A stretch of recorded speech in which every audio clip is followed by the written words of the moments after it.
Hello everyone, कैसे हो आप सभी। उम्मीद है आप लोग अच्छे होंगे।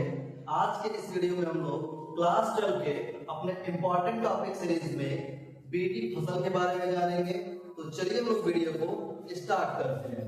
तो दोस्तों, यहाँ पे जो बीटी का नाम यूज हुआ है, बीटी जो एक नाम होता है वो बैसिलस thuringiensis होता है और यह एक मृदा में पाया जाने वाला मृदा में पाया जाने वाला क्या होता है, जीवाणु होता है।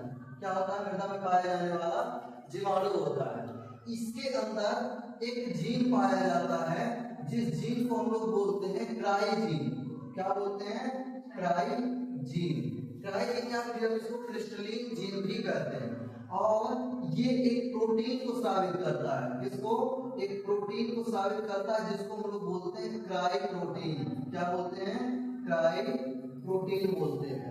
दोस्तों, ये जो क्राई प्रोटीन होता है इसको हम लोग बीटी टॉक्सिन के नाम से भी जानते हैं। बीटी टॉक्सिन के नाम से जानते हैं।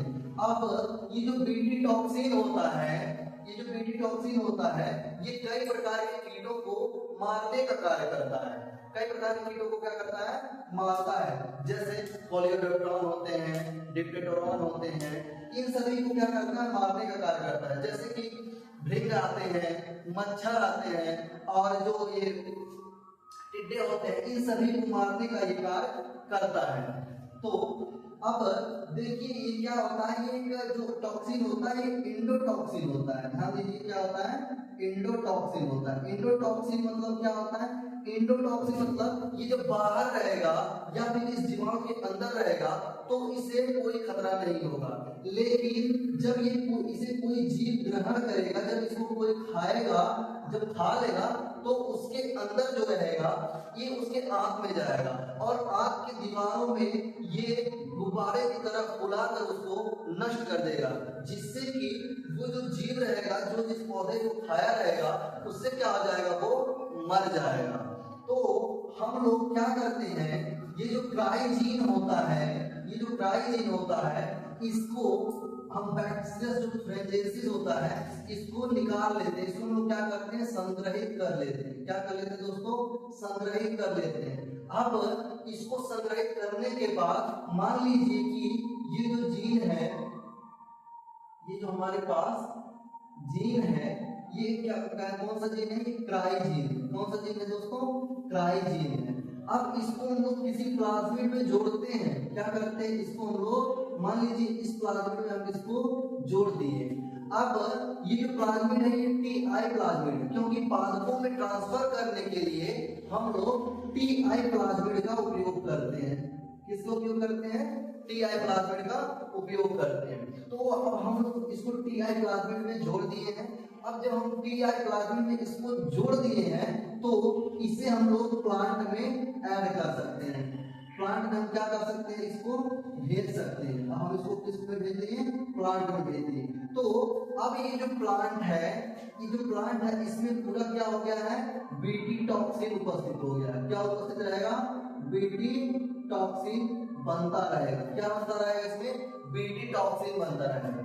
जब कोई कीट इसको खाने के लिए आएगा, इसके पत्ती को ग्रहण करेगा तो वो जो पत्ती ग्रहण किया रहेगा, जब उसके आंत में जाएगा, मध्यांत्र में जाएगा, जब वह मध्यांत्र में जाएगा तो मध्यांत्र उसका क्या हो जाएगा, उसमें बड़े बड़े छेद हो जाएंगे।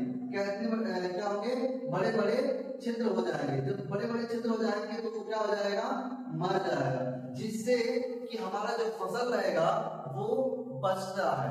इसके लिए मतलब ये जो है बीटी फसल जो है मुख्य रूप से हमारे एनसीईआरटी में दिया है क्या, सो आलू दिया है, आलू, टमाटर, सोयाबीन, आलू, टमाटर, सोयाबीन, कपास आदि को ये जो है मुख्य रूप से दिया है। लेकिन हम लोगों के जो सिलेबस है उसमें बीटी कपास के बारे में बताया है। तो चलिए हम लोग बीटी कपास के बारे में जानते हैं। दोस्तों, हम लोग बीटी कपास के बारे में जान रहे हैं। यानी कि देखिए, जो कपास था पहले के जमाने में, जब रूपांतरित फसलें नहीं होती थी, तब जो कपास की खेती होती थी उसमें बहुत सारे मुकुल, जो छोटे छोटे कीड़े होते हैं प्लैटिकल के गोल कीड़े जिसको बोलते हैं, वो कपास के कलिका में जा करके अपने लार्वा को छोड़ देते थे, और वो जो लार्वा रहते थे वो बड़े होते थे और अंदर का सारा कपास खा जाते थे, जिससे कि कपास की फसल में बहुत कम उत्पादन मिलता था, जिसके कारण बहुत सारा घाटा होता था। तो ऐसे ही देखते हुए साइंटिस्ट जो थे, वैज्ञानिक लोगों ने बैसिलस thuringiensis यानी बीटी कॉटन यानी बीटी कपास का निर्माण किया। तो जो बीटी कपास का निर्माण किया, तो उन्होंने क्या किया, वैज्ञानिक लोगों ने किया कि जो बैसिलस thuringiensis था, इसमें से मतलब बैसिलस thuringiensis जो है ये कई प्रकार के थे, जिसमें से मुख्य रूप से cry first AB, cry second AB और क्राई फर्स्ट एसी ये जीन थे। और ये जो रहता था ये मक्का छेदक को मारता था, जो मक्के में मक्का छेदक होते हैं उनको मारने का कार्य करता था। और बाकी के ये दो जीनों थे, क्राई फर्स्ट एसी और क्राई सेकंड एबी, ये कपास के मुकुल को मारते थे, कपास के मुकुल को मारने का कार्य करते थे। ठीक है दोस्तों, कपास के मुकुल को क्या करते थे, मारते थे। तो ये जो कपास के इनमें से जो कपास के मुकुल रहते थे उनमें क्या किया गया, जो कपास था, ठीक है, ये जो कपास था इसके अंदर टीआई प्लाज्मिड के द्वारा जो बैसिलस thuringiensis का ये जो जीन था, इनको उस मान लीजिए इनको जीन को क्या किया गया, निकाला गया। इनके जीन को हम लोग क्या किए, कलेक्ट किए। कलेक्ट करने के पश्चात इसको हम लोग प्लाज्मिड में भेजे। प्लाज्मिड में भेजने के बाद इसको हम लोग कॉटन के प्लांट में भेज दिए। किसे भेज दिए, कॉटन प्लांट में ट्रांसफर कर दिए। जब हम कॉटन प्लांट में ट्रांसफर किए तो इसके बाद ये सभी जो जहर जो टॉक्सिन था इसका बनना इनमें स्टार्ट हो गया। तो जब यहाँ पे मुकुल आते थे वो उनको ग्रहण करके मर जाते थे, जिससे कि मतलब पूरा ग्रहण नहीं कर पाते थे और हमारा जो फसल रहता था वो पूरा बच जाता था और भारी मात्रा में हमको कॉटन की उपलब्धियां मिलती थी। तो ये था हमारा बीटी कपास। इसका नोट आप लोगों को डिस्क्रिप्शन बॉक्स में और स्क्रीन पे भी दिख रहा होगा। तो उम्मीद है आप लोगों को ये वीडियो समझ में आया होगा। तब तक के लिए अगले वीडियो का इंतजार करिए। धन्यवाद।